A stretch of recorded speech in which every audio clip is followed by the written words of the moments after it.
उत्तराखंड की पावन धरती को ऋग्वेद में देवभूमि कहा गया है। यह धरती ऐसी है जहाँ देवी देवताओं का सदैव वास रहता है। यहाँ अनेक ऐसे चमत्कारिक धर्म स्थल हैं जहाँ की ख्याति देश में नहीं बल्कि विदेशों तक फैली हुई है। तो नमस्कार दोस्तों, आप सभी का स्वागत है द पहाड़ी ब्लॉगर्स यूट्यूब चैनल में। आज हम बात करेंगे उत्तराखंड के प्रसिद्ध न्यायकारी देवता गोलू देव जी के बारे में। दोस्तों, उत्तराखंड के कुमाऊं मंडल में गोलू देवता को घर घर पूजा जाता है, जिन्हें लोग गोलू राजा, बाला गोरिया, वन देवता, गौर भैरव आदि के नामों से जानते हैं। इन्हें इसके अलावा न्यायकारी देवता, दूधाधारी, कृष्ण अवतरित आदि विशेषणों से विभूषित किया गया है। कुमाऊं में गोलू देव के प्रसिद्ध मंदिरों की बात करें तो चंपावत का गोलू मंदिर, चितई अल्मोड़ा का गोलू मंदिर और घोड़ाखाल नैनीताल में प्रसिद्ध गोलू मंदिर स्थित है। गोलू देव की जन्मभूमि ग्वालियर कोट चंपावत है, जिसमें चंद्रवंशी राय खानदान का राज्य था, जिसमें झल राय, हल राय, तिल राय, गुर राय और काल राय आदि प्रमुख राजा हुए थे। गोलू जी के पिताजी का नाम झल राय तथा दादाजी का नाम हल राय था। झल राय ने 7 शादियां की, लेकिन किसी से भी संतान पैदा नहीं हुई। फिर उन्होंने पंचनाम देवों की बहन कलिंगा से शादी की। सातों रानियां ताना मारने लगी कि जब हम 7 रानियों के साथ आपकी जवानी निकली और कोई पुत्र की प्राप्ति नहीं हुई, तो अब बुढ़ापे में इस कलिंगा से कैसे होगा। परंतु एक दिन रानी कलिंगा की दासी ने रानी की गर्भवती होने की खुशखबरी दी। राजा झलराय बेहद प्रसन्न हुए। बाकी 7 रानियां ईर्ष्या से जलने लगी और सोचने लगी, यदि कलिंगा का पुत्र होगा तो राजा कलिंगा से अधिक प्रेम करने लगेंगे और उनकी अपेक्षा होने लगेगी। इससे बेहतर रहेगा कि वे किसी प्रकार कलिंगा के गर्भ में बालक का अंत कर दें। 7 रानियां राजा झलराय के पास गई। उन्होंने कहा कि बड़ी मुश्किल से आज हमें संतान का मुख देखने का सौभाग्य मिल रहा है। यह हमारे कुल का कुलदीपक होगा। कलिंगा की देखभाल दासियां नहीं, हम 7 रानियां रखेंगे। राजा उनकी बातों से सहमत हो गए। राजा झलराय की 7 निसंतान रानियां बाला गोरिया को गर्भ में ही नष्ट करने का निरंतर प्रयास करने लगे। 7 रानियां रानी कलिंगा को समझाने लगी कि तुम गरम गरम पदार्थों का सेवन किया करो, जिससे तुम प्रसव के लिए कमजोर नहीं रहोगी। ऐसी ऐसी चीजें खिलाने लगी जिससे गर्भ तुरंत नष्ट हो जाए, परंतु वरदानी शिशु पर इसका कोई भी प्रभाव नहीं हुआ। अब कलिंगा के 8वें माह पूर्ण होकर प्रसव का समय निकट आ रहा था। तो 7 रानियां राजपुरोहित के पास गईं और उन्हें समझाया कि राजा के पास जाके बोली कि हे राजन, कलेश दूर हो जाएंगे, आपको पुत्र धन की प्राप्ति भी होगी, लेकिन बालक के कुछ ग्रह प्रथम 7 दिन के लिए माता के लिए बड़े ही क्रूर हैं। बालक के पैदा होते ही अगर माता पुत्र का मुंह देख लेगी तो बड़े ही अनिष्ट होने की संभावना है। फिर राजपुरोहित रानियों की बात सुनकर महाराजा के पास गए और अपना पतड़ा खोलकर बोले, हे राजन, आपके ग्रह नक्षत्रों की स्थिति बहुत अच्छी है, परंतु ध्यान दें, जब 8वीं रानी का प्रसव का समय आए तो 7 रानियों का ही सहयोग लें। अतः 7 दिन तक रानी ना बच्चे का मुंह देखें और ना ही बच्चे के बारे में कुछ जानने की कोशिश करें। राजा ने पुरोहित का धन्यवाद किया।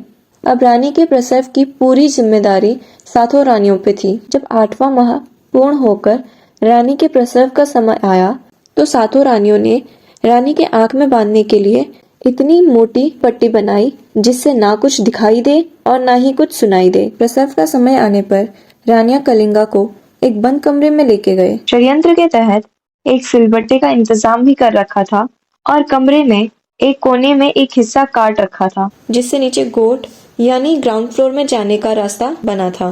कमरे में जाते ही सर्वप्रथम 7 रानियों ने कलिंगा के आंख पर पट्टी बांधी ताकि उसे कुछ सुनाई या दिखाई ना दे। फिर कलिंगा को तेज प्रसव का दर्द शुरू हुआ और एक चमत्कारी बालक ने जन्म लिया। 7 रानियों ने बालक को कमरे के कटे हुए भाग से नीचे गाय के कोट में फेंक दिया और माँ के आगे खून से लिपटे सिलबट्टे को रख दिया। गोट में एक खूंखार गाय थी।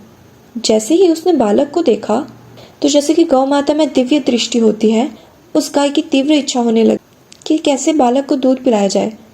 कहा जाता है कि 7 रानियों के आने से वह गाय भी 5 हो गई थी, परंतु उस दिन गाय ने बालक गौरिया को 2 दिन तक दूध पिलाया। जब रानियां गोठ में देखने गई कि बालक मर गया होगा, तो बालक गाय का दूध पी रहा था। यह देखकर तो रानियां अचंभित हो गई।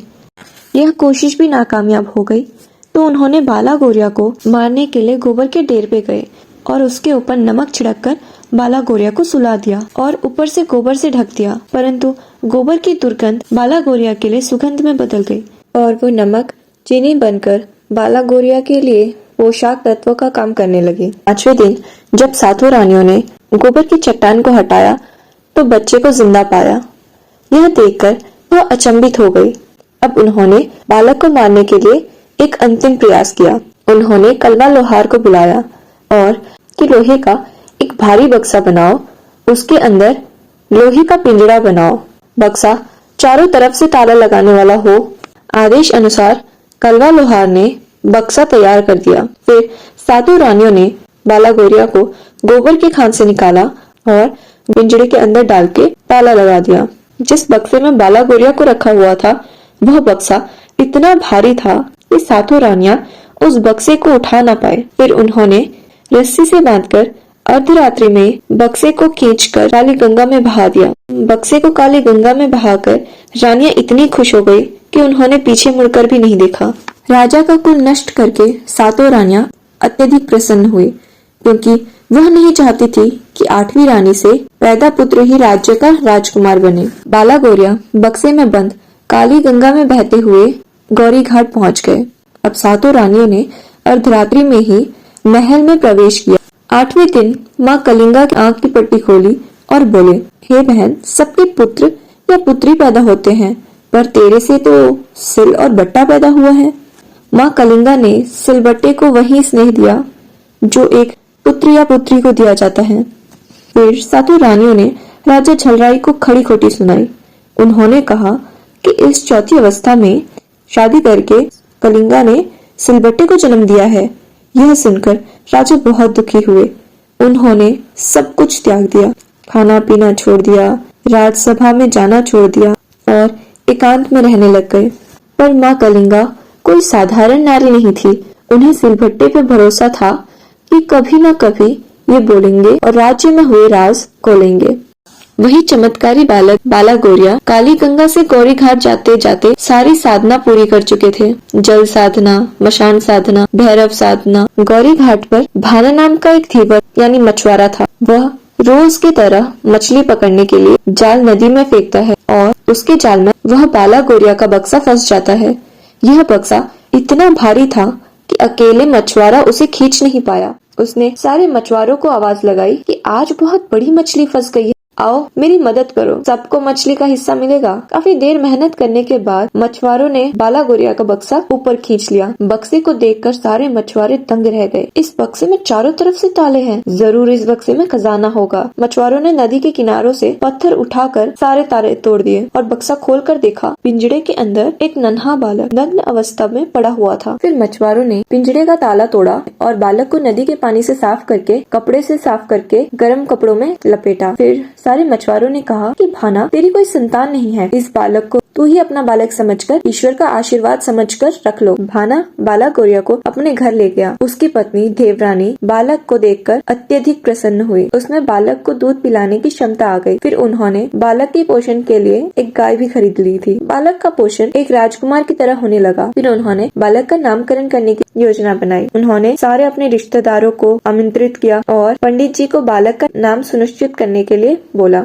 फिर पंडित जी बोले कि इस बालक के जन्म और तिथि का किसी को ज्ञात नहीं। यह बालक आपको गौरी घाट में मिला है, इसलिए इसका नाम गौरिया रखा जाएगा। और वो बाद में बाला गौरिया के नाम से प्रसिद्ध हुआ। बालक गोल मटोल था, इसलिए देवरानी बालक को गोलू गोलू कहकर पुकारती थी, जिसे आज गोलू देव के नाम से जाना जाता है। भाना की पत्नी को इस बालक ने आने से पूर्व कितनी बार सपने में आकर बताया कि मैं तेरे घर आने वाला हूँ। आज भी कहा जाता है कि गोलू देव जिस घर में भी अपनी कृपा दृष्टि डालने वाले होते हैं, उन्हें सपने में आकर सूचित कर देते हैं कि मैं तुम्हारे घर आ रहा हूँ। इस पाठ में हमने बताया कि कैसे गोलू देव जी का जन्म हुआ, उन्हें क्या क्या षड्यंत्रों का सामना करना पड़ा और वो कैसे अपनी राजधानी गढ़ चंपावत से गौरी घाट पहुंचे।